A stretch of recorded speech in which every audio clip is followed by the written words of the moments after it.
দোস্ত টিভি নাটকের তরুণ অভিনেতা শাহাবাজ সানি রবিবার 16 ফেব্রুয়ারি দিবাগত রাত 3টার দিকে ঢাকা উত্তরার একটি হাসপাতালে তিনি মারা গেছেন।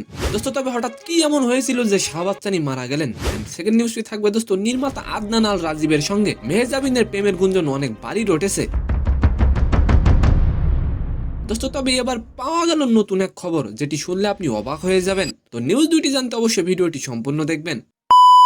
দোস্ত জানা যায় রাত 11টার দিকে বন্ধুদের নিয়ে চায়ের দোকানে আড্ডা দিচ্ছিলেন শাহাবাজ সানি। সেখানেই হঠাৎ করে অসুস্থ হয়ে মাটিতে পড়ে যান শাহাবাজ সানি। মারা যাওয়ার 10 মিনিট আগে ম্যাসিভ হার্ট অ্যাটাক হয়েছিল শাহাবাজ সানির। এর আগে গেল কয়েকদিন ধরেই বুক ব্যথায় ভুগছিলেন তিনি।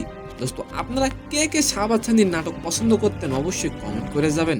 দোস্ত শাহাবাজ সানির খুব কাছের একজন নির্মাতা মাশরিকুল আলম মৃত্যুর সময় সানির পাশেই ছিলেন এই নির্মাতা। দোস্ত তিনি বলেন বুকে ব্যথা নিয়ে চিৎকার করছিলেন সানি, পরবর্তী কিছু সময় পর তিনি মারা যান।